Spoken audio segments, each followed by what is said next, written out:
Help support the show by joining the Patreon or becoming a YouTube member. Also, hit that like button and subscribe if you want more Browns-focused content. There have been some interesting bits in this head coaching cycle, right? A lot of jobs have become available. What felt like it was just a handful of teams at first has ballooned into one of the largest coaching search runs in quite some time, right? I think there's like 10 jobs opening, maybe even more.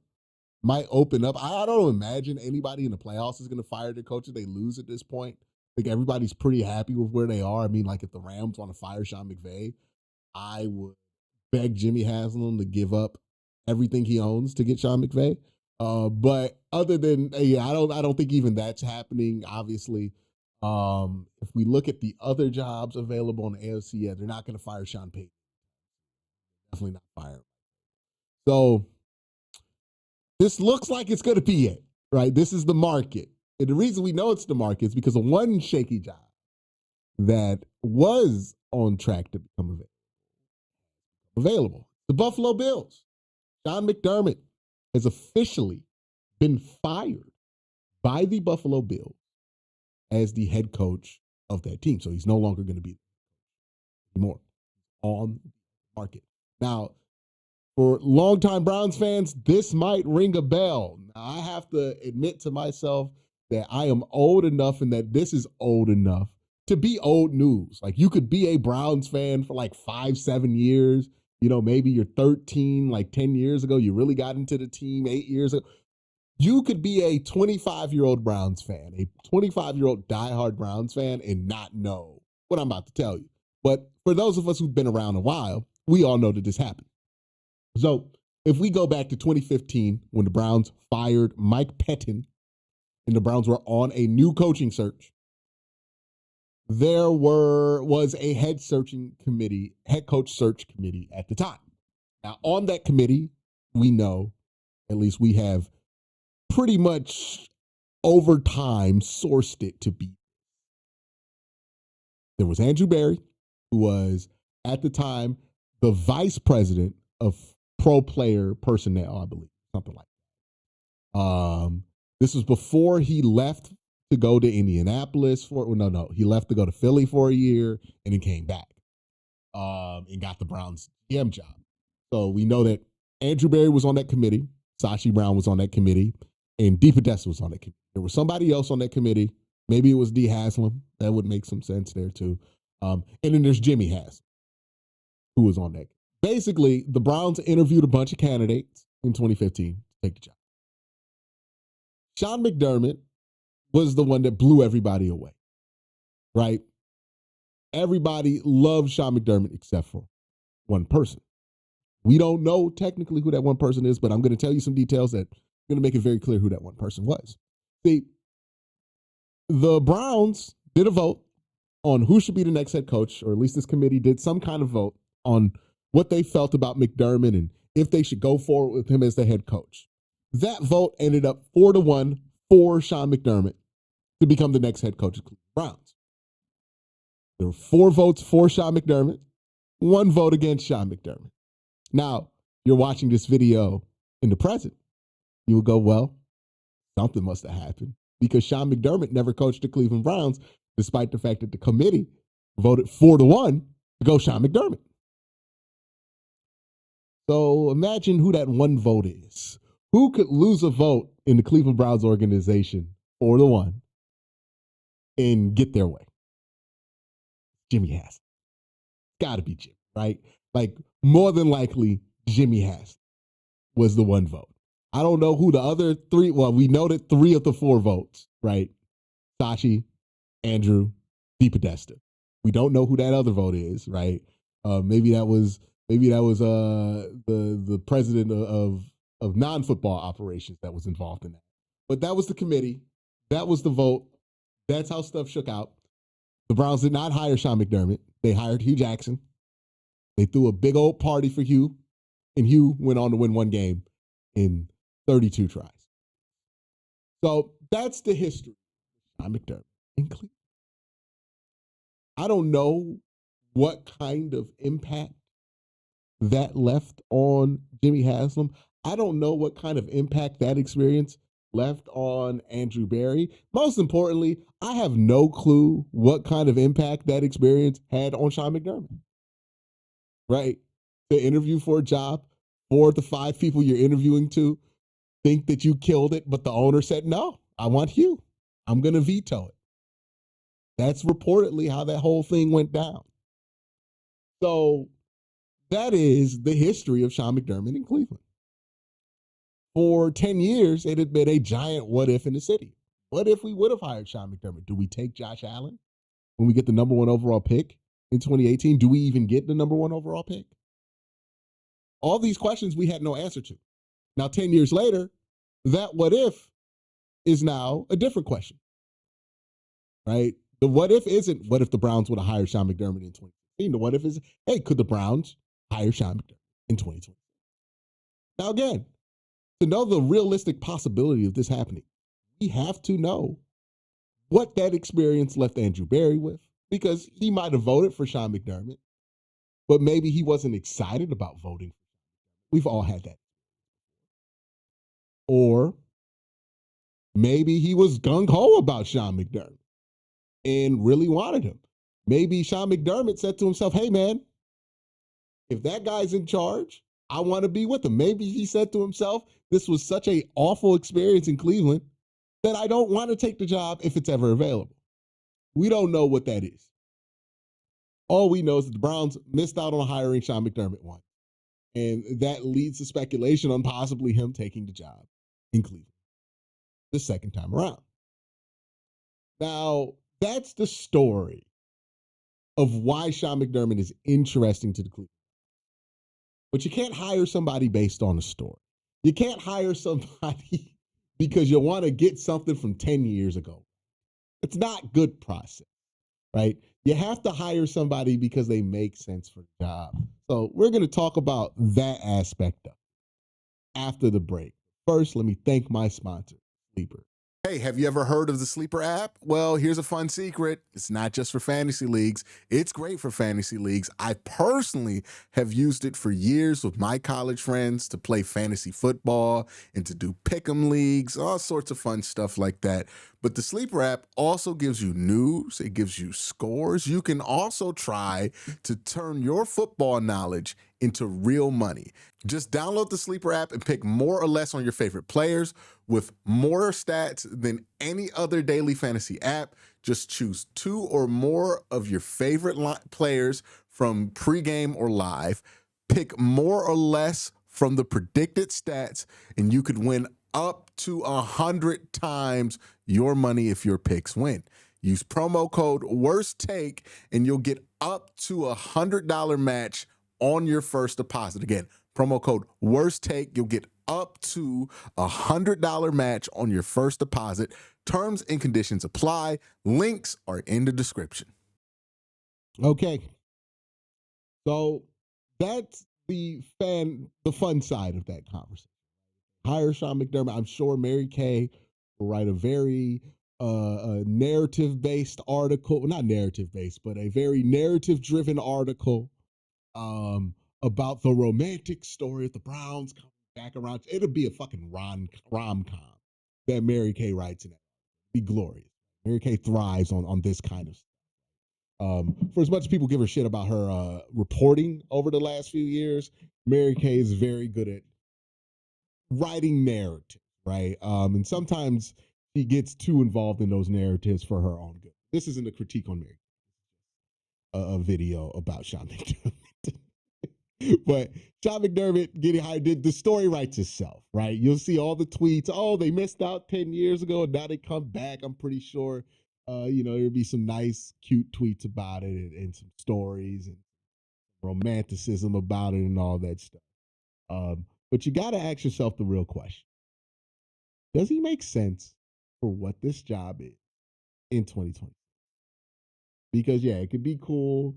It could be a fun story, but fun stories don't win games. And cool stories don't keep your organization from falling into further dysfunction, right? The Browns get this head coaching search wrong. It's not far from here that they can go into just straight up dysfunction, right? There are huge stakes to this hire. And for me, myself personally, what I want the Browns to focus on is why they fired Kevin in the first place, right? You did not fire Kevin for the fucking vibes, okay? You didn't fire Kevin because just cuz. You fired Kevin for a reason, which means you need to hire somebody to replace him for those same reasons because you think they can fix the problems that Kevin was incapable of fixing. That's how replacing somebody you specifically fired should work, right? If I fire somebody because it's really critical that they show up on time, I'm not going to hire somebody to replace them that has a history of not showing up on time. It's basic human resource, right? You hire somebody to replace somebody who was fired because you think they cannot have the problems the person who was fired had, right? Obviously, there is a baseline of the job that has to be. You work at Wendy's, you gotta know how to drive, right? But there are other reasons why people get fired, and you have to know why those reasons are that person got fired, or else you'll just keep repeating the same problem over again. Kevin got fired because the offense could not evolve, because the run game could not evolve, because talent coordination, the talent development on the offensive side had been pretty underwhelming as far as Andrew Berry was concerned or what they had recommended position. Now, again, it goes without saying, you know how the Browns operate. It's a very collaborative process.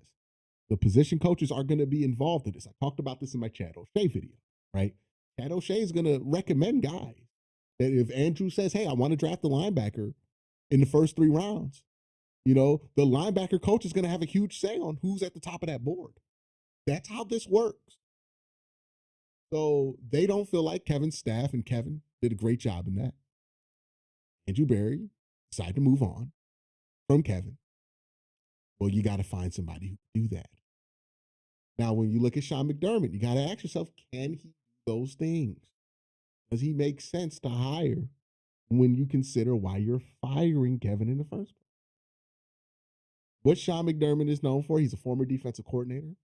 If you look at the Buffalo Bills, those are teams that were led by a pretty strong defensive approach and a pretty heavy reliance on offense to Josh Allen. No matter like what year we're talking about, there's different flavors of how reliant they were on Josh Allen, but pretty much every year they were pretty reliant, right? It was either Josh Allen can save us on offense or not. And I think ultimately what happened with the Buffalo Bills is that they never had defenses strong enough to carry the offense through a Josh Allen bad game, right? Josh Allen basically had to have 4 great games in order for them to get to a Super Bowl and win it. And Josh Allen is inconsistent enough to where he's not going to guarantee you 4 great games in a row. What Josh Allen will have is 1 bad game out of 4. And when Josh Allen has the 1 bad game out of 4, they're not good enough defensively to overcome it, which is also a big question of Sean McDermott. There's also the question of, you know, his game management. Lost a lot of close games out there in Buffalo. Close games that people feel like Sean McDermott had a hand in or with poor game management decisions. Sean McDermott also doesn't have the most sterling reputation in fixing offenses, right? He's not somebody who has a great eye for offensive coordinators like a Mike Vrabel. You know, you could say Mike Vrabel has a good eye for that, right? It's not somebody who has that kind of an eye. So how do you convince yourself that hiring Sean McDermott really fixes the problems that the Browns had on offense? And the only way you can convince yourself is if you tell yourself, hey, well, maybe he hires an offensive coordinator who's a genius and fixes all that stuff for him. That's like putting the hopes of the offense in the lottery scratch ticket at that. Like, if that plan blows up in your face, I'm not going to be. Now, again, I want to be very clear here. I'm not against the idea of hiring Sean McDermott. I understand why a lot of people would like the idea of hiring Sean McDermott. The Buffalo Bills have been really good Browns fans have wanted this team to be more like Buffalo, more like Baltimore, more like Pittsburgh. So whenever one of their head coaches becomes available, a lot of the fan base is going to look at that and say, hey, can we just take that guy and try to replicate what they did? Unfortunately, it's not that simple. You can't just steal somebody's coach and become the Ravens.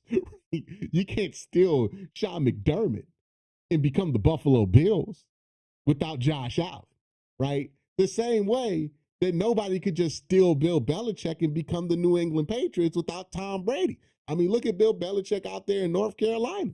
He's still a good a good defensive mind, a very experienced coach. He ain't got Tom no more. So you ain't got Tom, you ain't got shit. You know?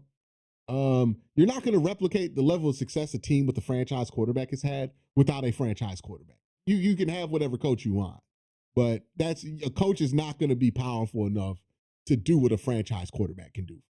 You know, the franchise quarterback is more powerful than the coach, and I think we lose sight of that because we want to be one of these teams, but you can't just hire Sean McDermott and do that. You got to also bring in Josh Allen.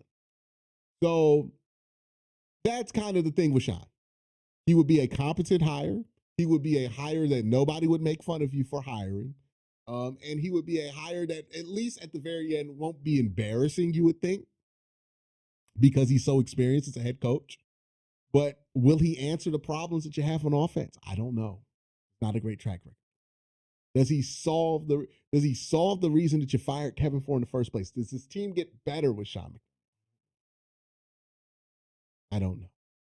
And I think those are the questions that you got to ask. Same thing with John Harbaugh, right? John Harbaugh got let go. A lot of people just immediately, instinctively wanted to do that because, again, we spent the last 10, 20 years as a fan base hoping to be the Ravens, hoping to be the Steelers. So when one of their head coaches get available, yeah, of course we're going to be out. That's how the fan base has been conditioned. But does it actually make sense given what that guy's skill set has been proven to be at this point and what the Browns are looking for? Like, you're going to have to take a risk on whoever it is that you. I think people have this idea that you can get a safe hire. Jim Schwartz, that's a safe hire. Sean McDermott, that's a safe hire. And on a level, I understand what people are saying, right? You're not going to, if you hire somebody who's been an experienced head coach, you're not going to make a mind-bogglingly stupid mistake that's born out of inexperience that maybe somebody who's more inexperienced would be prone to, right? You're not going to have those kind of mistakes. But there's really like not a floor of success you're going to reach because you hire a coach with experience versus a coach without experience. I've been a Browns fan my entire life. I've seen coaches with a ton of experiences come in here and win 4 games. I've seen coaches with not a ton of experience come in here and win 4 games.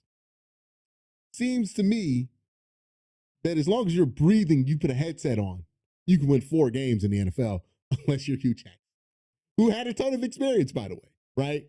Had a ton of experience. But there seems to be a desire for like a safe hire. I don't think that's going to happen. There's no such thing as a safe hire for nobody. Even John Harbaugh, it feels safe. I don't know if that's a safe hire for New York in practice because John Harbaugh had a lot of issues that legitimately got him kicked out of a good organization in Baltimore. So I say all of that to make the point. I think you're going to have to take a risk with no matter who you're hiring. The question is, what risk are you okay with taking? Are you okay with maybe the offense not being what it needs to be, but hiring somebody who's safe for the defense? Are you okay with maybe keeping things the same on defense, but hiring somebody who's a little bit more risky on offense to run the show? Are you okay with sacrificing experience for potential, like a Grant Udesky? Or are you okay with sacrificing some management ability with offensive scheme, like you would with Mike McDaniel? These are the questions we got to ask ourselves. We got to stop living in a fantasy world where there's one great hire to rule them all. They all come with pros and cons. They all come with significant downsides, significant upsides. They all come with pathways to go tremendously correct and tremendously wrong. The question is, which ones are you okay with? For me personally, I'm okay if the team fails swinging for a young offensive mind. I'm okay if even Mike McDaniel, which isn't my first choice by any means, I'd be okay with that being a miss if they were to go after it, because I at least understand that the process behind that hire makes sense. Mike McDaniels on paper is probably the most qualified guy to hire when you consider what you're firing Kevin Stefanski for, right? That makes sense to me. Is it my first choice? No, but that's a risk I'm willing to take. It's along the lines of a risk I'm willing to. Grant Udesky, it's risky as hell, but if you swing and miss on that, I'm not really going to be that upset, because I'm okay with taking the risk because I understand that's what needs to be fixed, or at least in my opinion, that's what. So that's the question I think a lot of people have to ask themselves. Hey, what risk are you okay with this team taking? How far are you willing to how far do you think they should go to try to fix some of these problems? That's my thoughts. Let me know your thoughts in the comment section down below. Y'all have a great day. Have an even better night.